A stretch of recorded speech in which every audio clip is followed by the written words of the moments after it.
Hello and welcome to the Sideboard here at the StarCityGames.com Open Series featuring the Invitational in Columbus, Ohio. I'm Ken Crocker here with Todd Anderson. What up?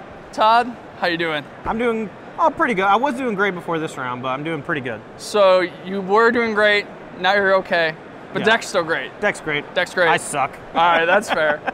Well, the deck, as anyone who's read anything written by you in forever would know, that this is Temur Twin. Temur Twin. I like to call it Tarma Twin because there are other versions of Splinter Twin that also splash green for Ancient Grudge, and it can be a little confusing, and Tarmogoyf is really what makes this version unique. So we have the obvious combo pieces. We have the Deceiver Exarch and the Pestermite. What's the split on those for this deck? So in my main deck, I have 3 Deceiver Exarchs and 2 Pestermites. Most people like to play 4 Exarch because it doesn't die to Lightning Bolt, which is one of the higher played removal spells in the format. But for me, alongside Tarmogoyf, you actually end up playing this tempo game a lot. And having a 2-power flyer versus a 1-power do nothing is not great all that often. There are times where if Lightning Bolt's not a very popular card, like people will switch to Abzan a while back. Sure. You know, or just when it's not popular, I sometimes even go farther on Pestermite and go like 3 Pestermite, 2 Exarch. So. And no Kiki Jikis, just straight Splinter Twin. Yep. And then we got the 2 maybe odd ones that people switch around in all their twin decks. We got Tarmogoyf and we got Vendilion Click. So Tarmogoyf is in here basically as a beater for the tempo plan? Yeah, so this deck is actually pretty weird as far as like normal decks are concerned, especially for Modern. We have this alternate game plan where we can attack them to death with Tarmogoyf, but Tarmogoyf also just kind of throws up this weird blocker in front of your opponent's face, right? Like they start burning the removal spells on Tarmogoyf because they don't want to die to it. And so it kind of acts like a Spellskite that has a 4/5 body. Yeah. Which is kind of awesome. Now, there are other games where Tarmogoyf backed up with just like a few Cryptic, or like a Cryptic Command or a few Remands, even just like a Lightning Bolt to kill their blocker. He can actually close the game super fast, and he's phenomenal. So yeah, I mean, he eats Abrupt Decays, so maybe you can combo them out, or so that you don't get your Vendilion Click killed. And then obviously we have the Snapcaster Mage package here, so you have a bunch of interesting spells, including a little bit of one-ofs. So we got the normal ones and your Remands, your Cryptic Commands, and obviously Lightning Bolts.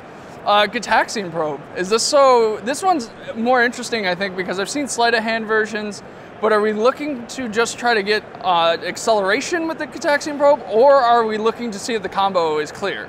All right, so it actually is a little bit of both, but it's also a little bit more than that. Gitaxian Probe, while looking at your opponent's hand, also gives you the ability to hit your land drops more smoothly, and it allows your Snapcaster Mages to be cast on turn 2 sometimes to put pressure on your opponent while getting value, which is fantastic. There are a lot of situations where Gitaxian Probe also can protect Tarmogoyf, as odd as that sounds, but if you fetch into Tarmogoyf with a Gitaxian Probe in the graveyard, then your Tarmogoyf doesn't die to Lightning Bolt, and that's gigantic in all the Lightning Bolt matchups. Wow, that's actually pretty interesting. And then we of course have the spicy ones. Oh yeah. So we got main deck Dispel. Yeah, one of Dispel. I've played Spell Pierce before, it was okay. Dispel has been great at like winning counter wars, protecting Tarmogoyf from like Path to Exiles. It even counters Collect a Company and Court of Calling, which is crazy good. And I mean, it's just a pretty sweet card. Then we got Electrolyze. Yeah. Gotta get that value. Yeah, value. I mean, value all day. Nothing to see here. And then Roast? Yeah, we gotta line them up. Roast? We can't kill Tarmogoyfs or Tassigurs any other way.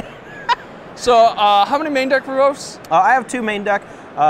Before this tournament and a while back, they were Flame Slashes. Sure. But as you know, more cards came out from Khan's block.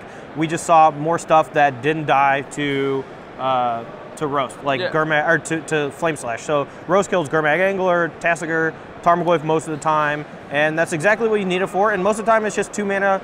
You know, Doomblade or whatever. Sure. That's good enough for a red deck. I mean, so the splashing black for like Terminate, you have Roast instead. Yeah, it's a lot easier to cast. It allows me to play a twin deck with Tarmogoyf as opposed to playing Tassigur, which is a little more clunky, forces you to play bad cards like Thought Scour.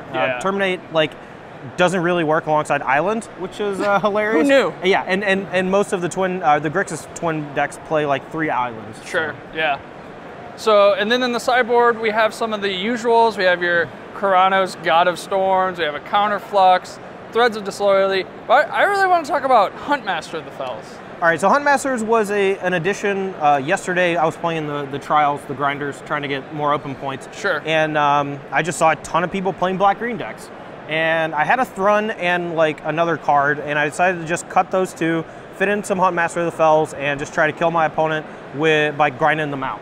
And against all the black-green decks, it's very rare that you actually get to Splinter Twin combo them, and it usually comes down to who has the last relevant card in hand, or just like who plays the last bomb. And Huntmaster is a huge bomb. It doesn't die to Abrupt Decay. Even if it dies to a removal spell, you're left with a Wolf, which is great. It can, if they don't deal with it, it gets to start flipping and like doming them for 2. And every time it's flipped on the backside, you get to Snapcaster a spell, and then it flips back, and you get another Wolf and get 2 more life. Yeah, especially with all the flash creatures that you have in your deck. I can see you being able to just easily flip the Huntmaster back and forth and get all the value. Yep, it's great. And then finally we have some sideboard hate. Looks like for Affinity and Pyroclasm. Yeah, it's some kind of for Affinity, but it's also pretty good against the Collect Company decks. They all play like Viscera Seer and Affinza, even like kills half a Kitchen Finks. Sure. But I was going to play Anger of the Gods, but it was a little rough on the mana, and it didn't really work all that well alongside Izzet Staticaster. And I do like bringing in Izzet Staticaster against a lot of those matchups, and I want to be able to Pyroclasm a lot of times while my Staticaster is in play. Fair enough. So you're 3-1 for Modern today. Yep. So now we're going to Standard. Going Standard. We're going to start grinding that out. That is a smile of confidence. Yeah, the fun's over, and now we have to go back to Siege Rhinos and Dim Protectors. Yeah. I mean, people are playing Siege Rhinos in this format, so... They've gone down a lot. Most people are playing Olivia Voldaire, and that's a lot more fun than Siege Rhinos. That's fair. Well, good luck, Todd. Thanks for citing us in. Thanks, Appreciate it. Thanks, man. All right, stay tuned for more invitational action here in Columbus.